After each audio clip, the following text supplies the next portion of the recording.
Pero los 11 discípulos se fueron a Galilea, al monte donde Jesús les había ordenado. Y cuando le vieron, le adoraron, pero algunos dudaban. Y Jesús se acercó y les habló diciendo: toda potestad me es dada en el cielo y en la tierra. Por tanto, id y haced discípulos a todas las naciones, bautizándolos en el nombre del Padre y del Hijo y del Espíritu Santo, y enseñándoles que guarden todas las cosas que os he mandado, y aquí yo estoy con vosotros todos los días hasta el fin del mundo. Podríamos decir que dentro de estos dos textos que están hablando de la gran comisión, cuando está hablando de la gran comisión, es la gran responsabilidad que toda persona que tiene una experiencia personal con el Señor Jesucristo, que llega a conocer al Señor Jesucristo, que se arrepiente de sus pecados, que ha nacido de nuevo, adquirimos un compromiso del Señor, y es dos cosas, entre otras cosas tan grandes que están en el Evangelio. Una, tenemos la responsabilidad de proclamar el Evangelio del reino de los cielos. El Señor le dijo: id y predicad el Evangelio a toda criatura. Esta es la proclamación de las buenas nuevas del reino de los cielos. En esa proclamación, cuando estamos hablando del reino de los cielos y del Señor Jesucristo, de su obra redentora, de su obra salvadora, pues estamos proclamando esa gran verdad, esa gran promesa, esa gran salvación que Dios a través del Señor Jesucristo nos ha dado. Por eso es una responsabilidad nosotros estar hablando a las personas que no conocen a Cristo. Cuando el Señor Jesucristo está hablando aquí a sus discípulos, por un lado vea que está reprochando a Él una cosa: había resucitado y ellos todavía tenían dudas de la resurrección de Cristo, y les reprochó su incredulidad. Vea, así no se puede vivir, con incredulidad. Les reprochó, y posteriormente entonces les dice: id y predicad el Evangelio a toda criatura. ¿Cuál evangelio? El evangelio del reino que Jesucristo había traído, el evangelio que ellos habían oído de labios de Cristo, el evangelio que anunciaba la obra redentora del Señor Jesucristo en el sacrificio que Cristo iba a hacer. Eso tiene que ver con un aspecto. El otro aspecto del evangelio no es solo la proclamación, sino es la enseñanza. Podríamos decir que esta mañana aquí estamos en una parte del evangelio que corresponde a la enseñanza, a la doctrina, a los fundamentos de la palabra de Dios, a la doctrina apostólica que nosotros debemos conocer para dar respuesta en algún momento sobre nuestra fe, para dar testimonio de esa doctrina, de esa enseñanza, de ese evangelio, de ese mandamiento, de esa verdad que está aquí escrita. Entonces está esas dos partes: el anuncio de la muerte, el anuncio de los padecimientos, el anuncio de la resurrección de Cristo, el anuncio de la victoria de Cristo sobre el diablo, sobre el pecado, sobre el mundo. Pero también está la parte de enseñar las verdades fundamentales de la palabra del Señor, la doctrina. Entonces vamos a hablar de una enseñanza, y esta enseñanza ha sido muy controvertida, y esta enseñanza ha sido, por otro lado, no solo controvertida, menospreciada, sino que esta enseñanza también ha venido quedando en el olvido y en el olvido y olvido, y no se le está dando la importancia y el valor, y resulta que esta verdad es algo supremamente vital y esencial en la vida de uno. ¿Para qué? Para que yo no tenga temor de hablar del evangelio, para que yo no tenga temor de hablar de Cristo, ni sienta vergüenza de Cristo, sino para que esa gran verdad y esa gran experiencia me dé una fuerza, me dé un valor, me dé un poder para ir y ser testigo, para dar testimonio del poder y de la gloria transformadora de nuestro Señor Jesucristo y del evangelio del reino de los cielos. Necesito ese poder, necesito conocer bien esa verdad, pero no solo conocerla y tenerla en mi espíritu, sino necesito vivir esa verdad en mi vida. Necesito que eso se haga una realidad en mi ser. Ahora, pastor, ¿de qué está hablando? Entonces predicamos la palabra, anunciamos la palabra, pero aquellas personas que reciben a Cristo, aquellas personas que se arrepienten, que le entregan su vida al Señor Jesucristo, inmediatamente tiene que venir para ser bautizado. Bueno, ¿y qué quiere decir ser bautizado? Ser bautizado indica que es tomar la persona y sumergirla en agua. Juan, ¿dónde bautizaba? Pues él se hizo en un lugar a la ribera del río Jordán y comenzaba a predicar y la gente venían a preguntar, bueno, Juan, ¿qué tengo que hacer? Arrepiéntate. Y les hablaba del arrepentimiento. Y les hablaba de abrir el corazón, y les hablaba de entregarse a Dios, y les hablaba de preparar sus caminos y de preparar sus vidas, porque el rey se acercaba, el rey iba a aparecer muy pronto, y ellos tenían que estar preparados para el encuentro con su Señor. Entonces la gente venía, bueno, Juan, bueno, yo creo, Juan, yo me arrepiento de verdad. Dice la palabra de Dios que la gente venía, se arrepentía de todo su corazón y confesaban sus pecados. ¿Qué quiere decir confesar sus pecados? No era que le venían a decir, Juan, acúseme, Juan, que cometí mentira. Acúseme, Juan, que... No, ese no es este tipo de confesión. El tipo de confesión es que, a ver si usamos como ejemplo, como Zaqueo. Cuando el Señor Jesucristo llega a la casa de Zaqueo, Zaqueo tiene un encuentro personal con Cristo allá en su hogar. La vida de Zaqueo cambia.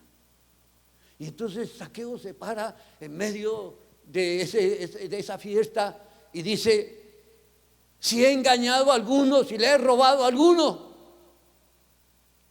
¿qué voy a hacer? Le voy a devolver y le voy a cuadriplicar lo que le había robado. En cierto sentido, ¿qué estaba haciendo Zaqueo? Confesando que era un ladrón, ¿no?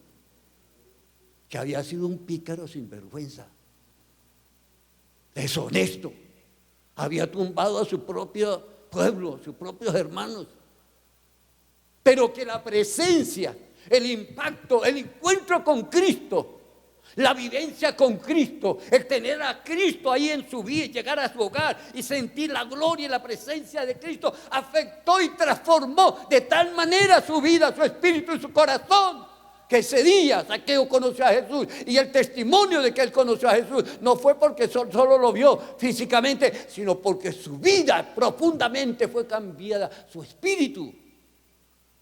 Por eso Dios le dijo un día a Nicodemo, Nicodemo, de cierto te digo que el que no naciere de nuevo no puede ver el reino de los cielos.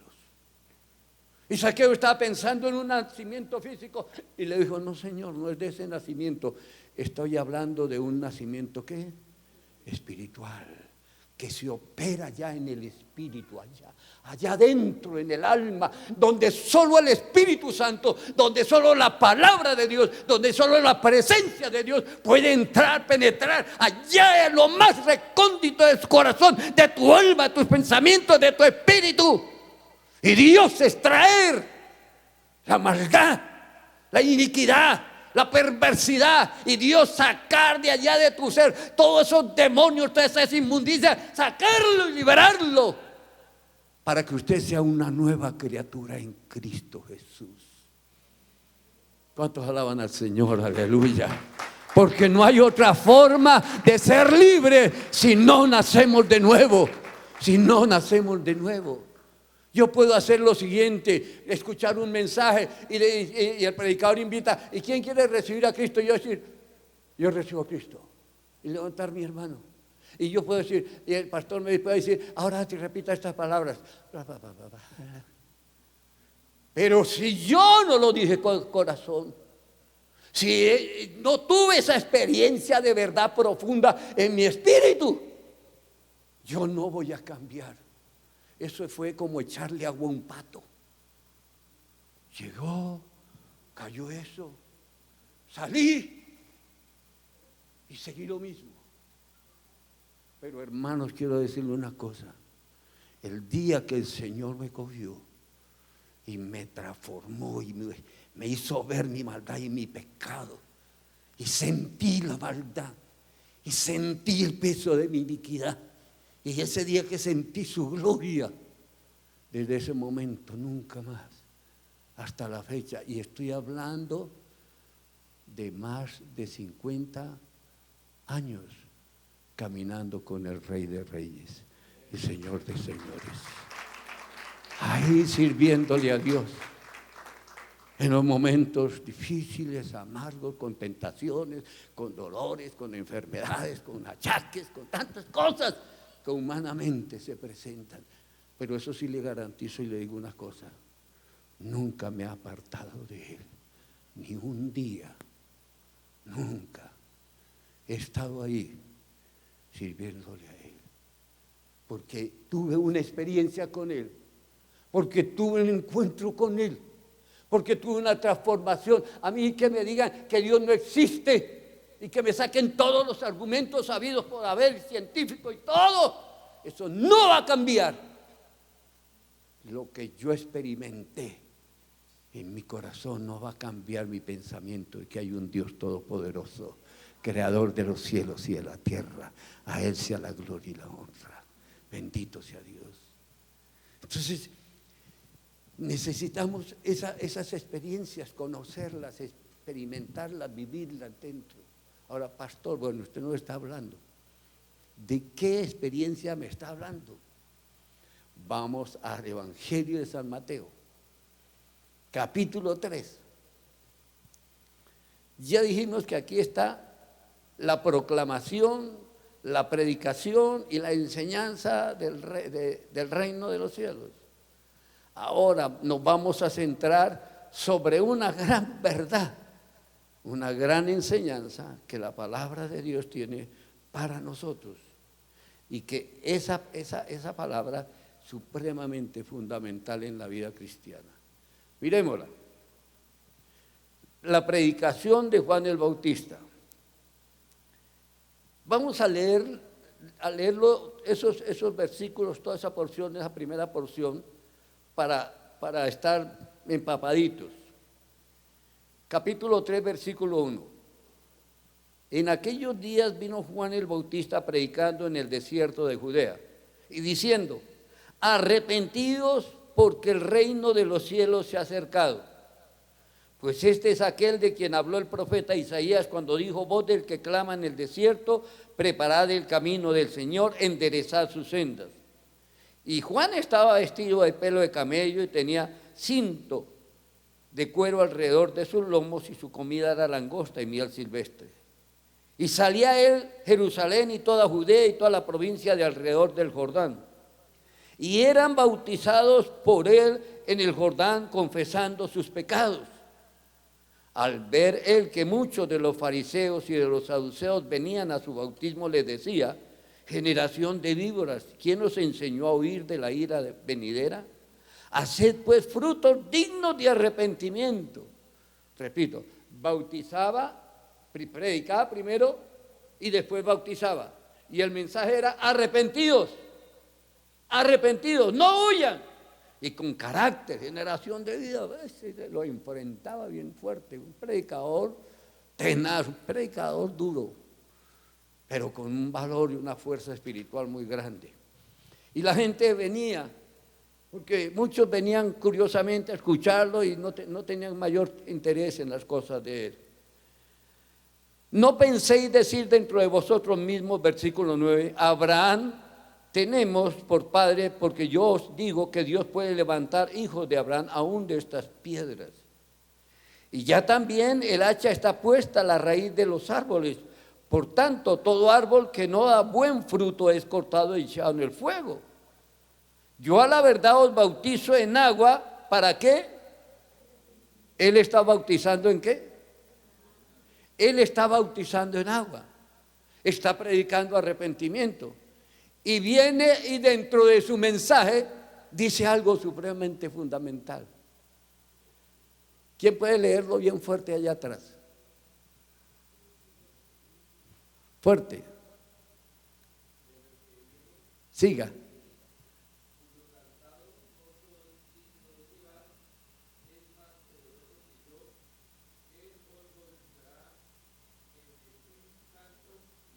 y fuego. Entonces, mire, Juan está diciendo que él está bautizando, pero que va a venir una persona, y esa persona, ¿quién es? Jesucristo. Esa persona es Jesucristo. Y Jesucristo va a hacer algo, así como Juan bautizaba a cada uno que se arrepentía, así la persona de Jesucristo va a estar ¿qué?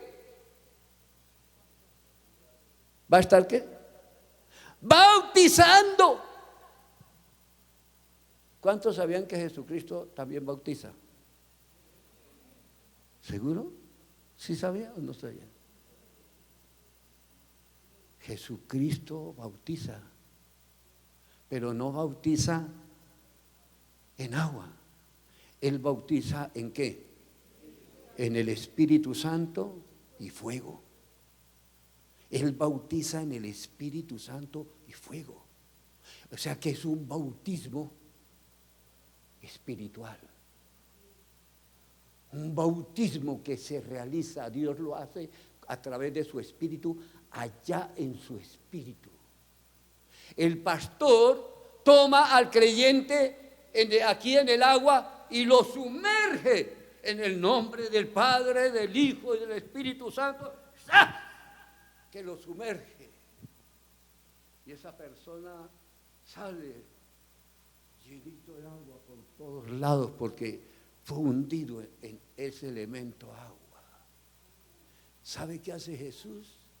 Lo coge a usted en su espíritu, en su alma, en todo su ser espiritual. ¿Y sabe qué es lo que hace? Llega y ¡zas! Que lo sumerge en la gloria del Espíritu Santo. En la gloria del Espíritu Santo y fuego. Y cuando uno es hundido, es sumergido en la gloria del Espíritu Santo, comienzan a suceder cosas extraordinarias. Cuando sale uno del agua, de pronto después de que lo sumergieron, uno dice, gloria a Dios, aleluya. Cuando el Señor lo coge y lo sumerge a usted en agua, en el Espíritu, perdón, en el fuego del Espíritu Santo, usted comienza a decir en otras lenguas, en otros idiomas, según el Espíritu Santo, comienza a alabar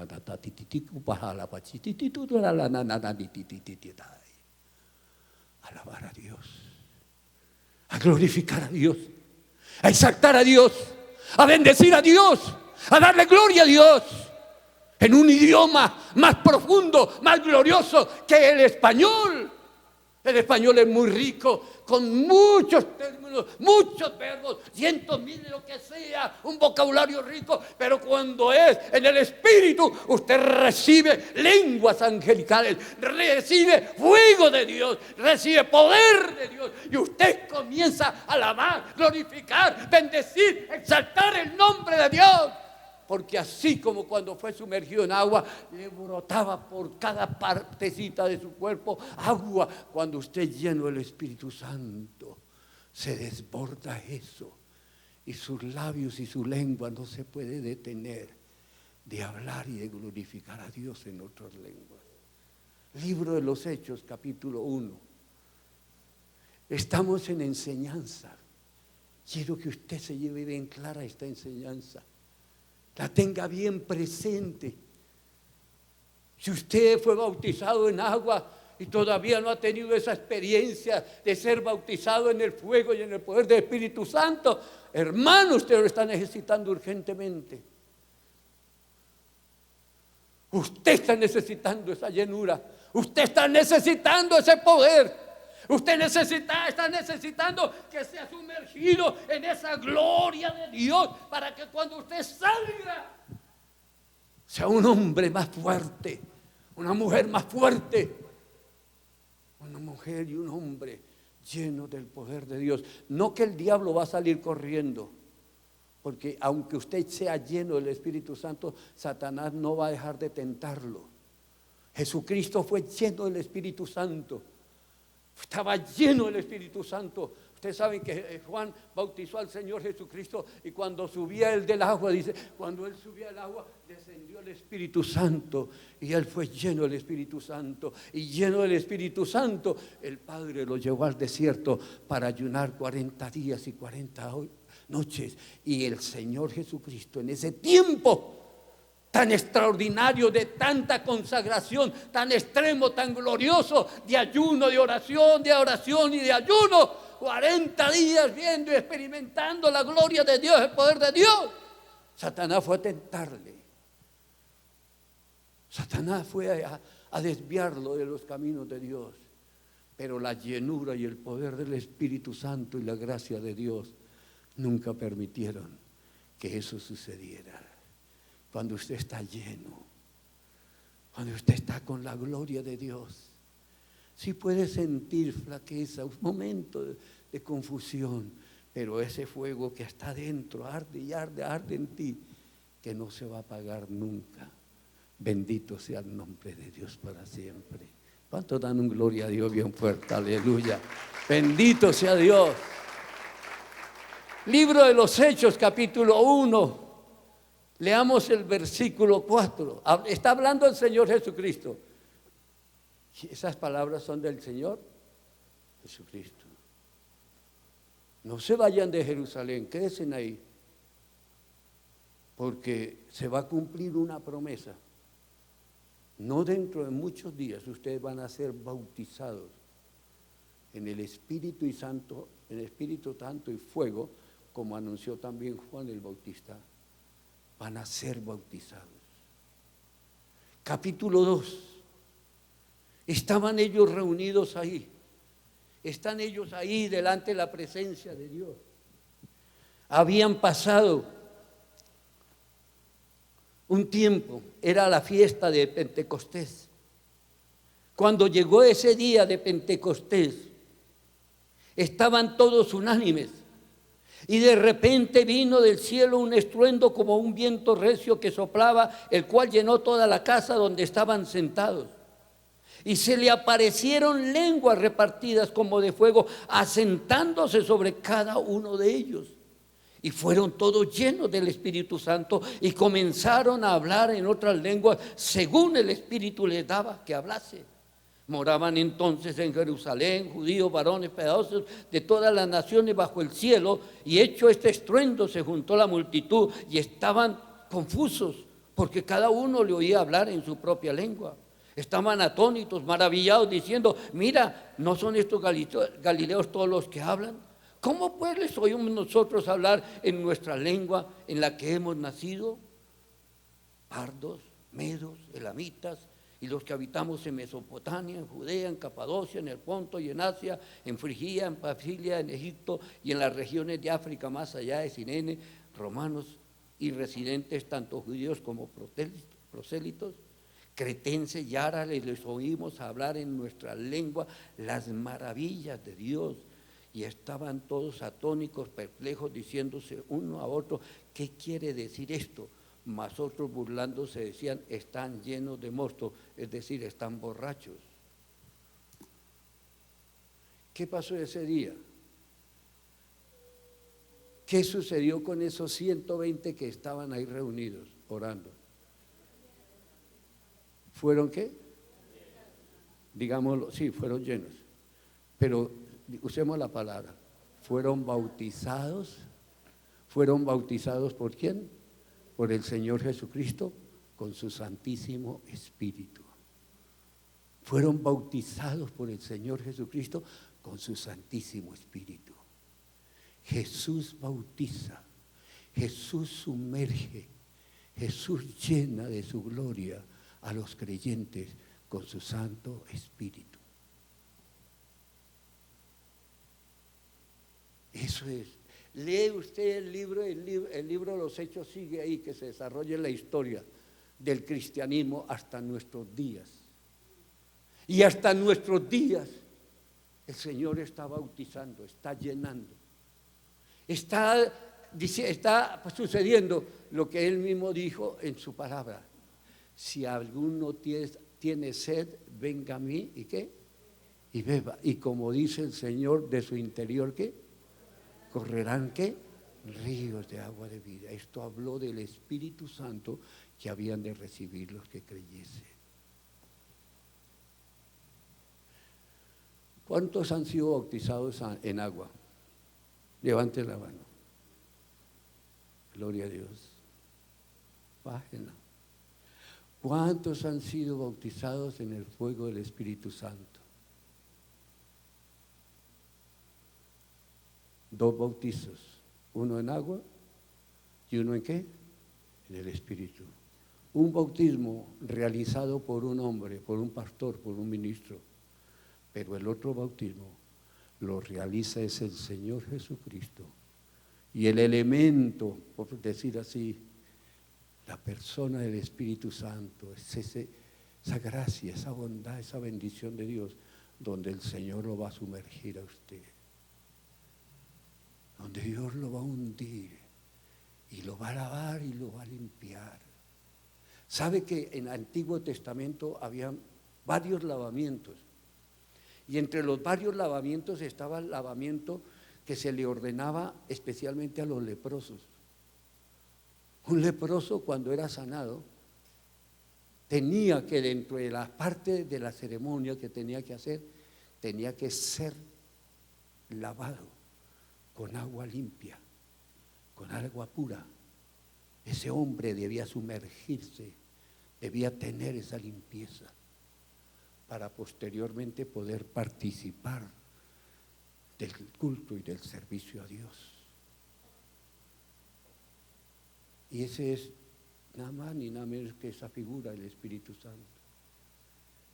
En el pueblo de Israel que hay una promesa, que en la casa para el pueblo de Israel, el pueblo de Israel no cree en Jesucristo. El pueblo de Israel no acepta a Jesucristo como el Mesías. El pueblo de Israel reniega de Jesucristo. Usted póngase a hablarle a un judío de Jesucristo y lo desprecia, lo insulta, hasta lo puede agredir, porque ellos rechazan a Jesucristo. Judío no recibe a Cristo, porque ellos están esperando su Mesías. Ellos todavía no han recibido su Mesías según su creencia. Pero nosotros, los gentiles, hemos creído que ese Mesías, ese Salvador del mundo, ese Redentor, ese Cristo Santo, es nuestro Dios y nuestro Señor, aleluya. Es Dios mismo que se hizo carne, es la promesa, la profecía, es la palabra profética cumplida en la persona de Cristo. Y para el pueblo de Israel que no acepta, pero que va a tener que aceptar en los últimos años. Mire, nos estamos acercando, hermanos, a tiempos de la gran tribulación, tiempos de la gran tribulación.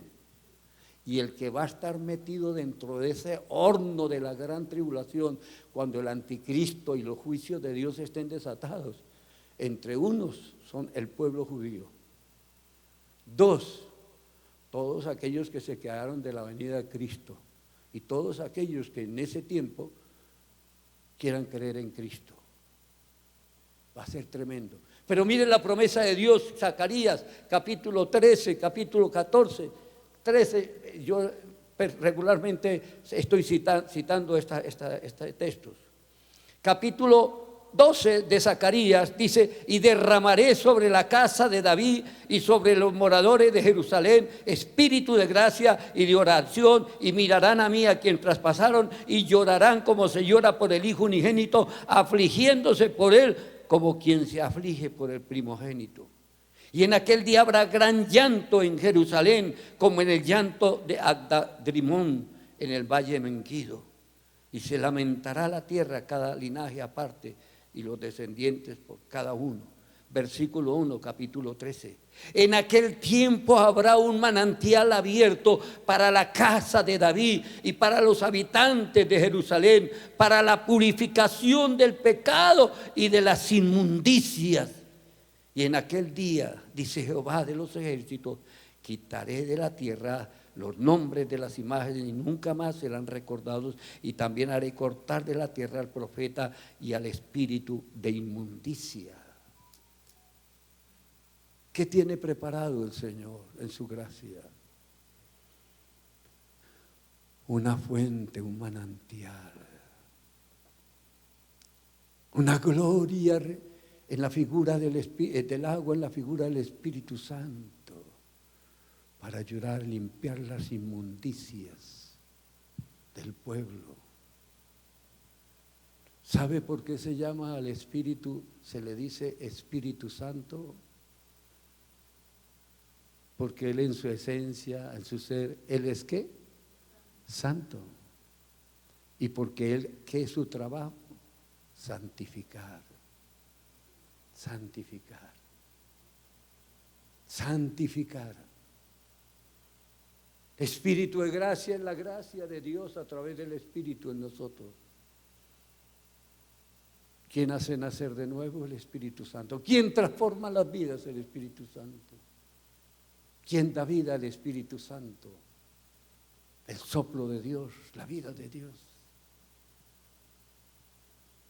Necesitamos que ese río, que esa fuente, que ese manantial, dice en el libro Apocalipsis capítulo 22, que sale un río de la presencia de Dios, un río de agua viva, y que el que toma de él nunca ¿qué? Jamás tendrá sed, lo que le dijo a la samaritana. El que bebe esta agua vuelve a tener sed, pero el agua que yo te doy, el que bebe nunca más tendrá ¿qué? Tendrá sed. No sé si a usted le interesa esta promesa, que Dios quiere bautizarlo a usted, que Dios quiere llenarlo a usted. Ahora, en la experiencia cristiana y en la doctrina cristiana, en lo que nosotros creemos, mire lo maravilloso. Jesucristo nos sumerge en el Espíritu Santo. ¿Qué es lo que pasó en Pentecostés? Cuando ellos reciben esa gloria de Dios, comenzaron ¿a qué? ¿A hablar en qué? Y a hablar en otras lenguas. Cuando usted lee el capítulo 12 del libro de Primera de Corintios, habla de dones espirituales y habla del don de lenguas y habla el don de ¿qué? Interpretar lenguas. Habla del don de sanidades, habla del don de milagros, habla del don de discernimiento de espíritu, habla del don de sabiduría, habla del don de ciencia, habla de dones y de maravillas. Quiere decir, cuando el Señor lo sumerge en su espíritu, en esa gloria, cuando usted se levanta, usted comienza a experimentar en su vida personal como mínimo un don, como un mínimo un don, en la presencia del Espíritu Santo, un don.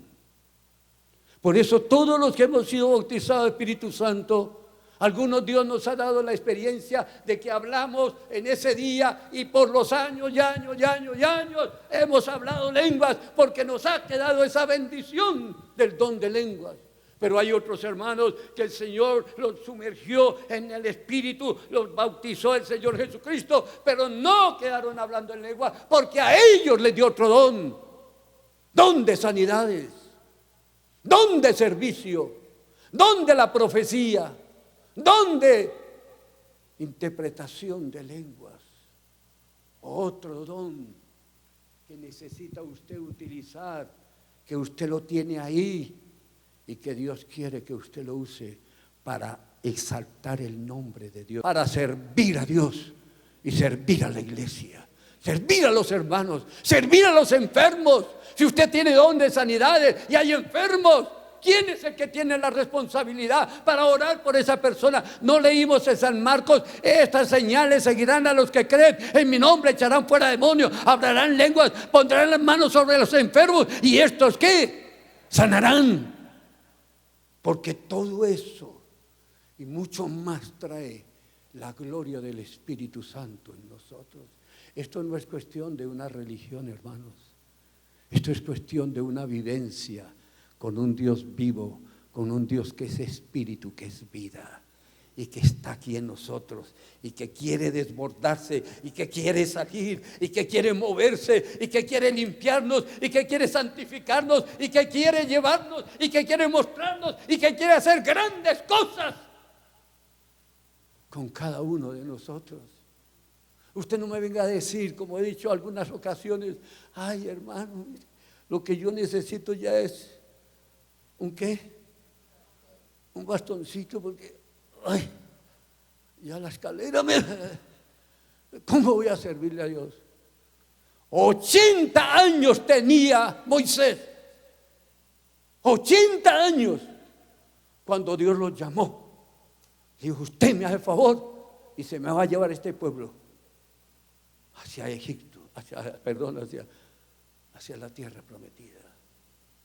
75 años tenía Abraham. Y a los 100 años fue papá. La señora, con todos los problemas que se había terminado, no puede dar a luz. Se acabó su ciclo, se acabó todo. Pero hay algo imposible para Dios. Nada. Un hombre estaba en el campo, su oficio era boyero, trabajaba como campesino, hacía cosas que correspondían a ese oficio, allá con su buey, allá con las cosas. Otro hombre igualmente, Eliseo, también en el campo, allá con sus bueyes, arando la tierra, y un día Dios aparece en sus vidas y les dice que se lo necesita. Y ese campesino se convirtió el primero en un profeta grandísimo de Dios, Miqueas, y el otro profeta de Dios. ¿Cómo fue que dije? El siervo de Elías, Eliseo, en un gran profeta de Dios. Dios usó a Elías para hacer milagros y cosas grandes, pero después usó a Eliseo y duplicó el número de milagros y de cosas. Un hombre acompañó a Moisés durante todo el peregrinaje por 40 años en el desierto, pero un día Dios lo invistió y le dijo, ahora eres tú el que va a entrar a conquistar esta nación. Ese hombre que estaba ahí ahora ha sido llamado, ahora ha sido elegido, ahora ha sido escogido para que lleve la palabra allá, lleve al pueblo allá, dirija al pueblo, oriente al pueblo, se convierta en un guerrero, se convierta en un valiente de Dios. Y si podemos citar mujeres como Débora, como tantas mujeres que fueron tan valientes, Dios los llamó, Dios los escogió. Pero ¿qué hizo Dios? Los llenó primero, ¿qué? De su Espíritu Divino. Porque ellos no iban en sus propias fuerzas. Dios los llenaba de su Espíritu Santo y ellos salían en esa fuerza y en ese poder.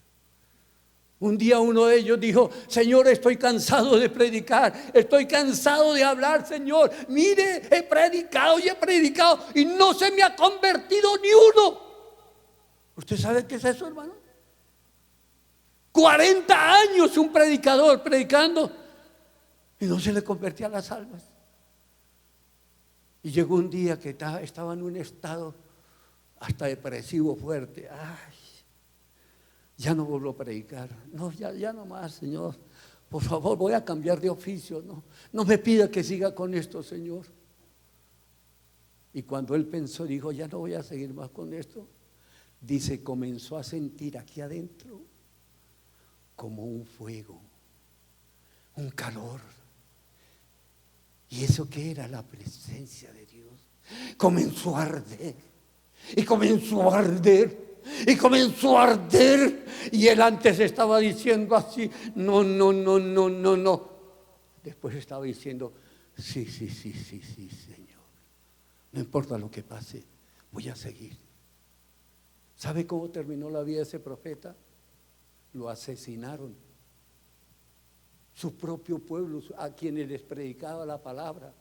Se fueron ellos para Egipto y él decía, no vayan a Egipto, no vayan a Egipto. Dios no quiere que vayamos allá. Y él le dio tanto dolor en su corazón de que se iba a ir y que estaban en desobediencia, que no los quiso dejar solos. Voy a ir a ver, aunque sea a orar por ellos, y a ver si se arrepienten y todo. ¿Y sabe qué terminaron haciendo ellos? Lo mataron, lo asesinaron. Ya nos tiene cansados Jeremías. Ya nos tiene hartos, que nos hable y nos hable y nos hable. Allí vamos a encontrar refugio en Egipto y se va a acabar el cuento ese de Jehová y de predicación, todo eso, y lo mataron. Pero él logró superar todas esas cosas porque no era con sus fuerzas, con su inteligencia, con su sabiduría, sino era con la presencia. ¿De quién? Del Espíritu Santo, que Dios lo envolvía, que Dios lo cubría, que Dios lo llenaba. Es eso, hermanos, a los hermanos nuevos que están comenzando. La invitación es pedirle: Señor Jesús, bautízame en el Espíritu Santo y fuego. Yo quiero sentir eso. Yo podría darle muchas explicaciones aquí qué se siente, porque yo viví eso. Pero la única respuesta que te da: experiméntelo y después me entiende que eso es lo más extraordinario. Cuando uno está bajo ese poder y esa gloria, ya uno no quisiera estar en esta tierra, uno quisiera: Señor, llévame, ya me quiero ir contigo, ya, Señor, a mí no me importa nada, es la gloria de Dios, la presencia de Dios, es lo máximo, lo más extraordinario, porque Dios lo llena todo, lo hace todo de una forma extraordinaria.